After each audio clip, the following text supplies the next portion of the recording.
Electrical for all YouTube চ্যানেলে সবাইকে স্বাগতম। চলো আজ আমরা শুরু করছি রাজপুত ফার্স্ট চ্যাপ্টার কারেন্ট ইলেকট্রিসিটির 71 থেকে 80 নম্বর কোশ্চেন। 71 এ an electric filament bulb can be worked from DC supply only, AC supply only, না ব্যাটারি সাপ্লাই only, না all of the above।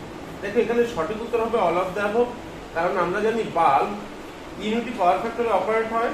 সেক্ষেত্রে ডিসি এসি কোন সাপ্লাই ভোল্টেজ সে পেলো বা ব্যাটারি সাপ্লাই ভোল্টেজ মানে ডিসি ভোল্টেজ, তাতে কোনো ভ্যারি হয় না, সব ক্ষেত্রেই একই। সঠিক উত্তর হবে ডি ফর ডগ। 72 দাগে a resistance of a tungsten lamp dash as applied voltage increases কথাটা নিচে দাগ দাও। দেখো এই কোশ্চেনটা বইয়ের 87 কোশ্চেনের অপোজিট কোশ্চেন। টাংস্টেন কথাটা নিচে দাগ দাও। টাংস্টেন ল্যাম্প, টাংস্টেন হলো মেটাল অ্যালয়। আমরা জানি মেটাল বা metal alloy positive temperature coefficient, এবং তা বাদে পৃথিবীতে যা কিছু আছে মেটাল বা মেটাল অ্যালয় বাদ দিয়ে সবকিছু নেগেটিভ টেম্পারেচার কোএফিসিয়েন্ট, সেটা সেমিকন্ডাক্টর, ইলেকট্রোলাইটস, ইনসুলেটর যা কিছুই হোক। তাহলে resistance of A tungsten lamp dash as the applied voltage increases. Voltage বাড়লে পাওয়ার বাড়ে, কারণ আমরা জানি P = V²/R।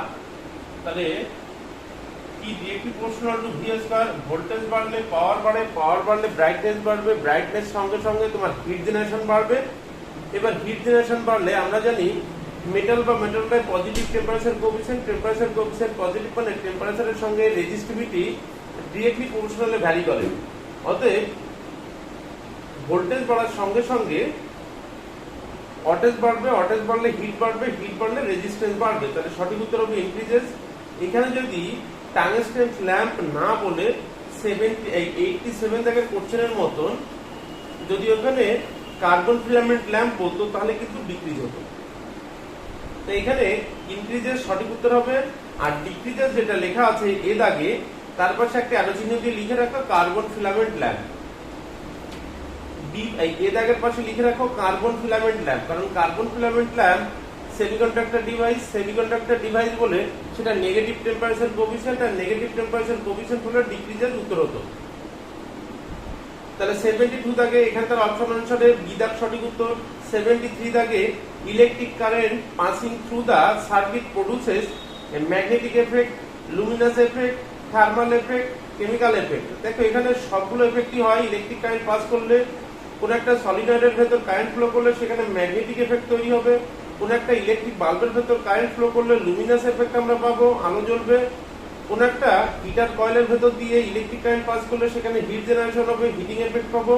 কোন ইলেকট্রোলাইটসের ভেতর কারেন্ট ফ্লো করলে কেমিক্যাল এফেক্ট হবে। তাহলে সবগুলোই হয়, সেজন্য সঠিক উত্তর হবে ই দাগ। 5খানা অপশন আমরা করছেন, পরীক্ষায় নরমালি পড়ে না, কিন্তু সেখান থেকে ইনফরমেশন গুলো খুব জরুরি হয়, সেগুলো সেজন্য পড়তে হয়। তাহলে ই দাগ সঠিক উত্তর। 74 দাগে রেজিস্ট্যান্স অফ এ মেটেরিয়াল কথাটা নিচে দাগ দাও। অলওয়েজ ডিক্রিজেস কথাটা নিচে দাগ দাও। দেখো এখানে মেটালও বলেনি, ইনসুলেটরও বলেনি, বলেছে মেটেরিয়াল। আমরা জানি মেটাল বা মেটাল পজিটিভ টেম্পারেচার কোএফিসিয়েন্ট, তার মধ্যে যা কিছু আছে সবকিছু নেগেটিভ টেম্পারেচার কোএফিসিয়েন্ট।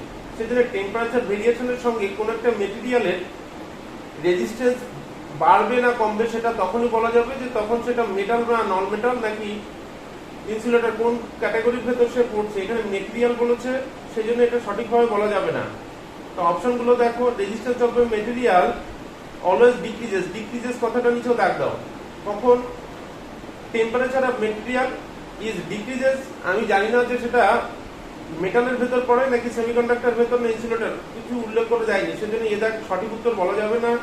বি দাগে temperature of material is increased, এটাও আমি বলতে পারবো না, কারণ মেটাল না নন মেটাল কোন গ্রুপের ভেতর পড়ছে এটা সেটা উল্লেখ করেনি সেই জন্য।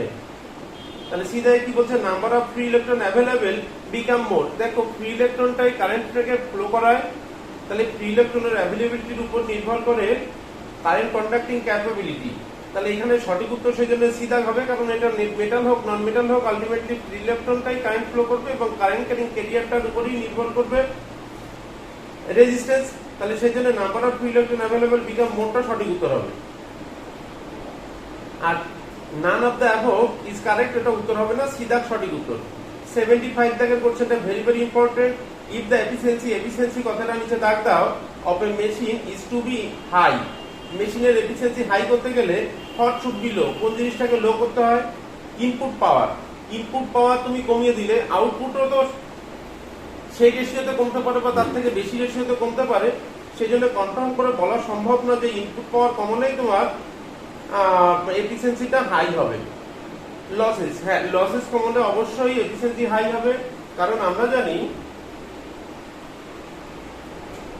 এফিসিয়েন্সি সমান সমান output by input.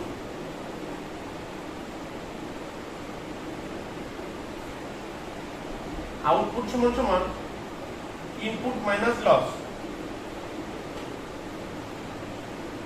By input. Input যদি সেম থাকে এফিসিয়েন্সি সমান সমান ইনপুট মাইনাস লস। এবার লস যদি কমন হয় তাহলে এফিসিয়েন্সি অবশ্যই হাই হবে। তাহলে এখান থেকে আমি বলতে পারি সঠিক উত্তর হবে losses. True component of power এটা উত্তর হবে না। কেডব্লিউএইচ কনজিউমড এটা উত্তর হবে না। এগুলো অপশন বাড়ানোর জন্য দিয়েছে। Ratio of output to input এটা উত্তর হবে না। এটা ratio of output to input যদি তুমি হাই করে দাও তাহলে তো এফিসিয়েন্সি লো হবে না, এফিসিয়েন্সি হাই হবে। তাহলে ওটা উত্তর হবে না, ওটা অপশন বাড়ানোর জন্য দিয়েছে। নরমালি ওটা লস কমলে অবশ্যই এফিসিয়েন্সি হাই হবে। তাহলে সঠিক উত্তর বি ফর বয়। 76 দাগে when electric current passes through a metallic conductor, metallic conductor কথাটা নিচে দাগ দাও, its temperature rise, this is due to dash। দেখো মেটালিক কন্ডাক্টর বলে দিয়েছে, আমরা জানি মেটাল বা মেটাল এলায় পজিটিভ টেম্পারেচার কোএফিসিয়েন্ট। তাহলে এটা অবশ্যই মেটালিক এলা মেটাল কন্ডাক্টর বলে দিয়েছে বলে পজিটিভ টেম্পারেচার কোএফিসিয়েন্ট হবে। তাহলে when electric current pass through a metallic conductor, its temperature rise, this is due to কি? collision between conduction electron and atom। হ্যাঁ এটা সঠিক হবে। কেন? কারণ মেটালিক কন্ডাক্টরে ফ্রি ইলেকট্রনের সংখ্যা অনেক বেশি থাকে। ফ্রি ইলেকট্রনের সংখ্যা বেশি থাকার কারণে সেখানে যদি টেম্পারেচার বাড়ানো হয় আণবিক গতিবেগ অনেক বেড়ে যায় এবং ওই ইলেকট্রন ফ্রি ইলেকট্রনের সঙ্গে এই ফ্রি ইলেকট্রনের মানে অ্যাবনরমাল মুভমেন্টের কারণে ওদের ভেতর যে কলিশন হয় তার ফলে টেম্পারেচার বেড়ে যায়। তাহলে collision between conduction electron and atom এই কথাটা সঠিক আছে। তাহলে এ দেখ সঠিক উত্তর। বিদায় কি বলছে? The release of conduction electron from parents atom, না এটার জন্য না। Mutual collision between metals atom, না এটাও না। এগুলো অপশন বাড়ানোর জন্য দিয়েছে। সঠিক উত্তর এ দাগই হবে। 77 এর কোশ্চেনটা very very important. Two bulbs of 500 watt and 200 watt rated at 250 volt will have resistance ratio as dash।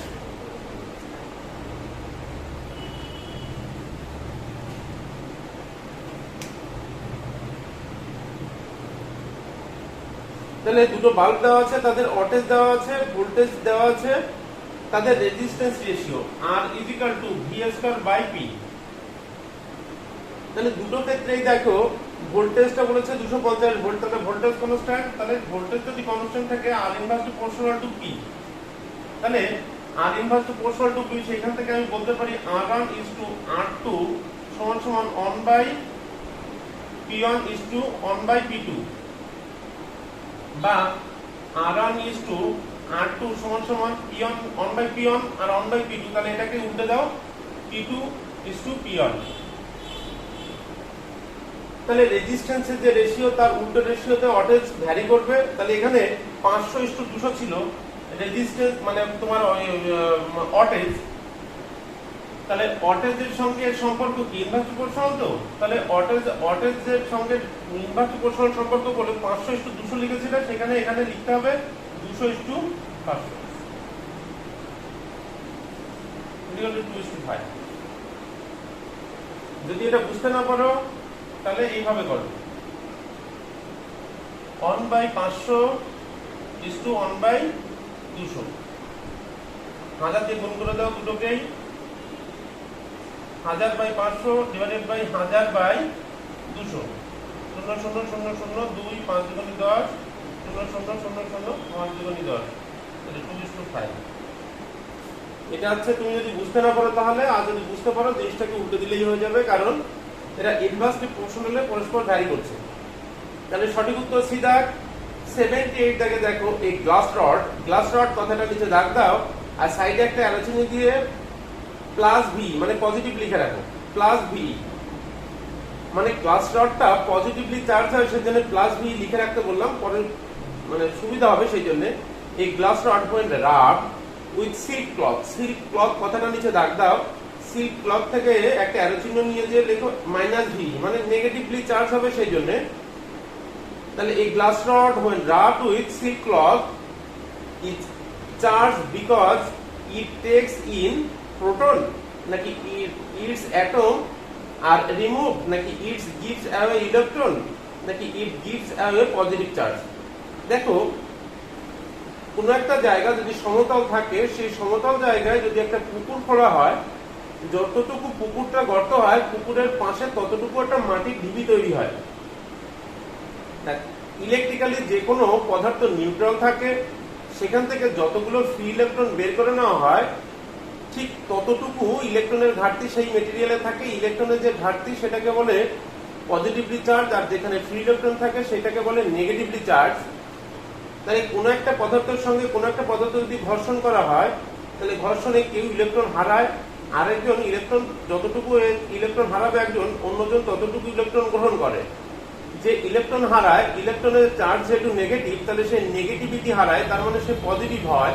তাহলে যে ইলেকট্রন হারায় সে পজিটিভলি চার্জ হয়, আর যে ইলেকট্রন পায় সে নেগেটিভ জিনিস পায়, তার মানে সে নেগেটিভলি চার্জ হয়।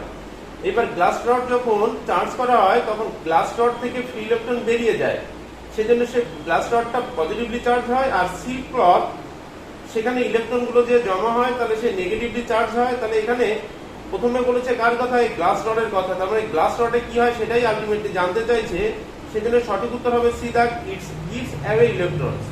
এবং সেই কারণের জন্যই গ্লাস রডটা পজিটিভলি চার্জ হয়। এই পজিটিভলি চার্জ হবে না নেগেটিভলি চার্জ হবে সেটার একটা সিরিজ আছে, সেই সিরিজটা দেখবো উচ্চ মাধ্যমিকের বইতে সুন্দর করে দেওয়া আছে। রেশমের সঙ্গে পশম, গ্লাস রডের সঙ্গে সিল্ক ক্লথ। এখন একজনের সঙ্গে আরেকজন ঘর্ষণ করলে কে ইলেকট্রন পাবে কে ইলেকট্রন হারাবে সেটা নির্ভর করে তাদের মানে ইলেকট্রিক্যাল যে একটা সিরিজ আছে সেই সিরিজটার উপরে। সেটা মুখস্থ করে সবগুলো বলতে পারবে যে কার সঙ্গে কার ঘর্ষণ করলে কে ইলেকট্রন হারাবে আর কে ইলেকট্রন পাবে। তাহলে এখানকার অপশন অনুসারে সি দাগ সঠিক উত্তর। 79 দাগে whether circuit may be DC, AC or DC, AC or DC কথাটা নিচে দাগ দাও। তাহলে whether circuit may be AC or DC, যখন সার্কিট AC বা DC যাই হবে, following is most effective in reducing কথাটা নিচে দাগ দাও, the magnitude of current। তাহলে এসি সার্কিট হোক আর ডিসি সার্কিট হোক, কারেন্ট ফ্লোকে বাধা দেয় কে? রিঅ্যাকট্যান্স, ক্যাপাসিট্যান্স, ইন্ডাকট্যান্স নাকি রেজিস্ট্যান্স? দেখো এসি এবং ডিসি দুটো ক্ষেত্রেই শুধুমাত্র এফেক্টিভ হলো রেজিস্ট্যান্স। রিঅ্যাক্টর, ক্যাপাসিটর এবং ইন্ডাক্টর এগুলো শুধুমাত্র এসি সার্কিটের জন্যই ভ্যালিড। তাহলে এখানকার অপশন অনুসারে সঠিক উত্তর হবে ডি ফর দিল্লি, রেজিস্টর। 80 দাগ it becomes more different to remove any electron from the orbit, নাকি first electron from the orbit, না second electron from the orbit, না third electron from the orbit। দেখো ইলেকট্রনের আদান প্রদান সর্বদা আউটার মোস্ট অরবিট বা সর্ববহিষ্ঠ কক্ষপথ থেকেই হয়। এবার সর্ববহিষ্ঠ কক্ষপথ থেকে কটা ইলেকট্রন রিমুভ হবে সেটা নির্ভর করবে কতটুকু এক্সটার্নাল এনার্জি আমি ইনসার্ট করলাম সেই পদার্থটার উপরে। এক্সটার্নাল এনার্জি সোর্স নিয়ে তবেই আউটার মোস্ট অরবিট থেকে ফ্রি ইলেকট্রন রিলিজ হয়। সেই এনার্জিটা হিট এনার্জি হতে পারে, সেই এনার্জিটা ম্যাগনেটিক এনার্জি হতে পারে, সেই এনার্জিটা লাইট এনার্জি হতে পারে। এক্সটার্নাল এনার্জি সোর্সের ইন্টেন্সিটির উপর নির্ভর করে সেটা। মনে করো কোনো টিউশন ক্লাসে কোনো একটা টিউশন মাস্টার, তার কি 1 মাসের টাকা নিতে কষ্ট বেশি হবে না 2 মাসের নাকি 6 মাসের? নিশ্চয়ই 6 মাসের টাকা নিতে বেশি কষ্ট হবে। তা ইলেকট্রনের প্রত্যেকটা ইলেকট্রনের একটা নির্দিষ্ট পরিমাণে এনার্জি পেলে তবেই সে ফ্রি ইলেকট্রনে কনভার্ট হয় এবং সেখান থেকে রিলিজ হয়ে বেরিয়ে যায়। তাহলে সেখানে ফার্স্ট ইলেকট্রনের থেকে সেকেন্ড ইলেকট্রন বেশি এনার্জি দরকার হবে, থার্ড ইলেকট্রন আরো বেশি এনার্জি দরকার হবে। তাহলে it becomes more difficult to remove third electron from the orbit, তৃতীয় ইলেকট্রনটাকে রিলিজ করা অপেক্ষাকৃত বেশি কষ্টকর হবে। তাহলে এখানকার অপশন অনুসারে সেজন্য সঠিক উত্তর হবে বি ফর ডাউন।